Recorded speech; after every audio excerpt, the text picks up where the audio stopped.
How to attach a file to an email on iPhone. To get started, first of all go ahead and open up the Mail application on your phone. Once you're here, go to the bottom right corner and tap on the new message icon.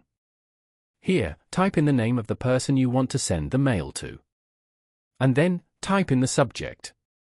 For example, file. Then, tap on the message box. Now, go to your keyboard and tap on the arrow on the right. Tap on the attachment icon as shown. Here, tap on Attach File.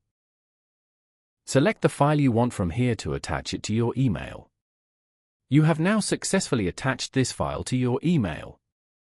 After that, tap on the arrow button at the top right to send the email. Following these steps, you can easily attach a file to an email on iPhone. Thank you for watching. Please leave a like if this tutorial helped you, or leave a comment below if you have any questions related to the video.